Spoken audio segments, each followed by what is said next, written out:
Hi, welcome. In this video, I want to do a follow-up by way of a comment I received on the Larry Krohn Crazy Crap video, as I titled it, by way of a balanced dog trainer, Larry Krohn, encountering a aggressive German Shepherd. And again, you can see it clearly from the moment that the owner showed up with this dog, and expressing a high level of control, manifesting a Krohn, just like on the other video. Okay, I showed up a seminar. Again, you'll see the same themes throughout. I talk about it. At least they're consistent in their confusion. Okay, but all to say, the comment was, well, this dog was shot. This dog was injured, was shot, as though alluding to there's some sort of special circumstance here that changes the approach. I understand that there's not. Okay, we'll talk about this because this is one of the challenges. This can be a very difficult thing, and this affects even getting into dog rehab. This is one of the reasons I had to disconnect from a dog rehab place here in Florida, because of that type of a issue. Okay, where dogs had hit the aggressive level, the people involved. You'll see this a lot of that type of emotionalizing dogs. Especially in animal rehab.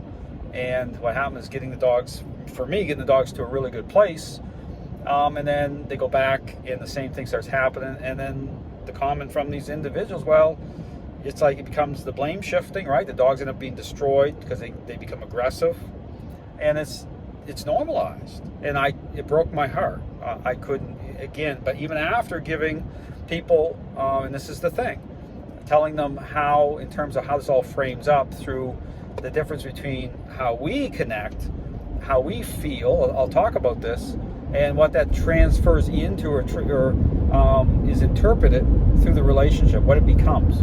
Okay, it becomes an issue by way of emotion, control, and a major problem. Because here's the situation, because I'll link this into this whole dog being injured, being shot, situation in Canada.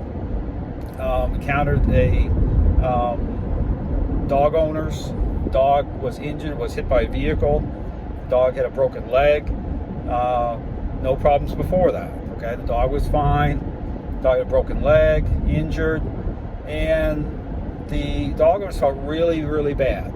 Okay, about it. And of course, and here's the problem.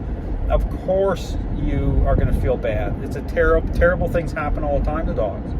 But here's the problem. Nature defines it differently. Okay, when we don't let things go, when we start to project, we feel bad, and of course we start feeling bad. But it seems to make sense because what happened in this case, the dog became aggressive.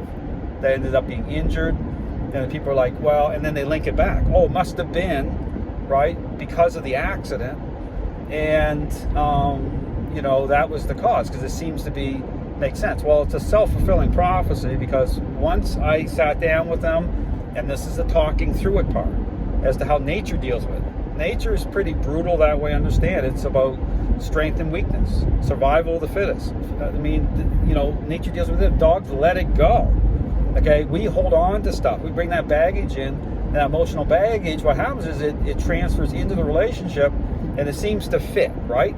Because this happens all the time. But once I sat down with them, once I talked through it, once I got them right, interacting the right way, again, talk about the core ingredients: influence and control, right? Leadership. Everything reversed. The dog was fine. Okay, back to being fine.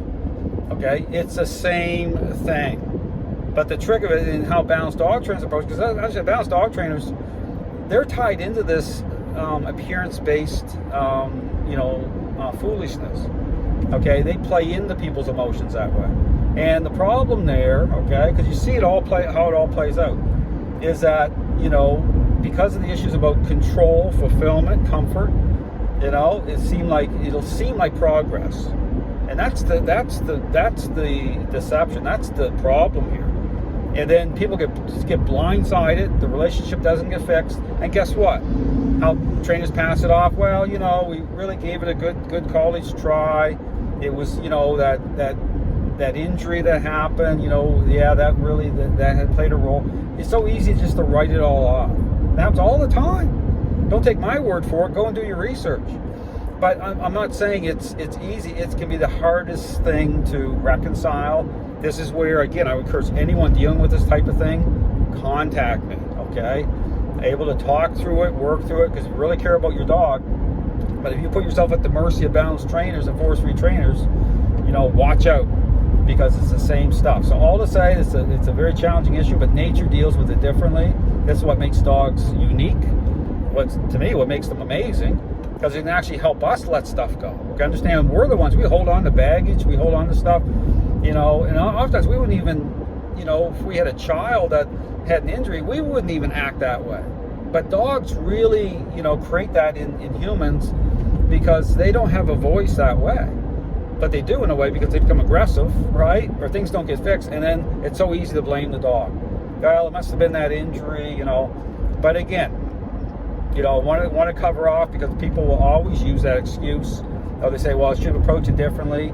And that whole dynamic there, I talk about that. You know, it's there's clues. If you read the narration, I talk about in that video, there's clues as to what I'm talking about in terms of what represents change and how things go sideways. But very, very dicey situations. But they aren't dicey, because understand that when you're looking through the right lens, everything becomes clear. You know, I'm not saying it's easy. It can be the most difficult thing for people, but that's the way forward. Thanks for watching.